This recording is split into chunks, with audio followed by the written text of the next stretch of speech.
আজকে বাড়িতে এত বড় অনুষ্ঠান, আজকেও সেম, বগলে ছাতা, কাঁধে ব্যাগ।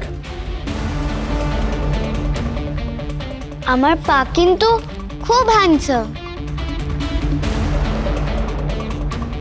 হ্যাঁ, আমার পা হিরো। তোমার বাবা হিরো নয়, জিরো, বিগ জিরো।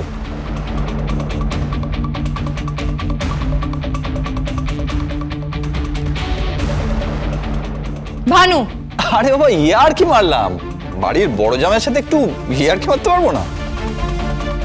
শিবপ্রসাদ, দেখো এখন তো এই বাড়িতে অনুষ্ঠান শুরু হয়ে গেছে, আর তাছাড়া তটিনী তো বলছে সব করবে, আর তোমরাও আসবে, তা দয়া করে এই সব ড্রেস পরে এসো। দরকার পড়লে বলো, তোমার খুব শ্বশুরমশাই, তোমার শ্বশুরমশাই তো সেদিন তোমাকে ভালো ড্রেস দিতে গেছিল, নিলেই পারতে। মাফ করবেন, মাফ করবেন। আমি সেরকমই থাকতে চাই।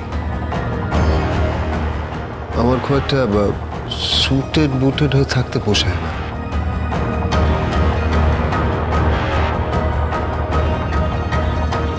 বলো সামর্থ্য নেই, পোষায় না আবার কি? আচ্ছা তোমরা কি সব সময় এভাবেই খোটা দেবে? যার যা প্রাপ্য তার তো সেটাই পাওনা, তাই না?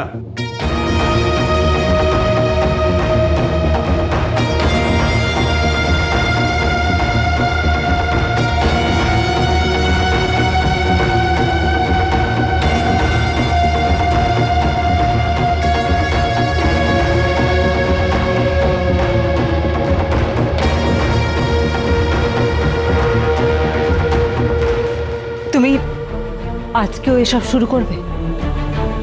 ড্যাডি, ও কিন্তু আমার রিকোয়েস্টে এখানে এসেছে। এত রিকোয়েস্ট করারই বা কি ছিল? প্রার্থনা, এসব কথা কেন বলছিস? জামাইবাবু, এবারে কিন্তু কম্পিটিশন বাড়লো। কিন্তু আমি তো কোনো প্রতিযোগিতায় নেই। আমার বড় জামাই কিন্তু মিলেনিয়ার।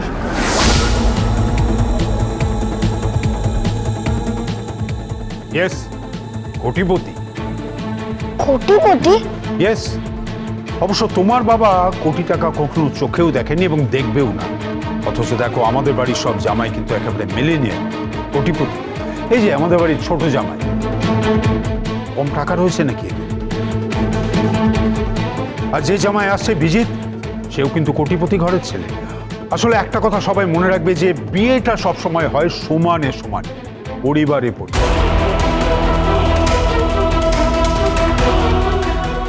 বলছি, আপনারা কি সবকিছু টাকা পয়সা দিয়ে বিচার করেন? অবশ্যই। জীবন তুমি কতটা দেখেছো? Money is everything. যার কাছে টাকা আছে তার কাছে পাওয়ারও রয়েছে, এটা মনে রাখবে। পরশুরাম আজকের নায়ক, সোম থেকে রবি প্রতিদিন রাত ৮টায় স্টার জলসায় ও জিও হটস্টারে।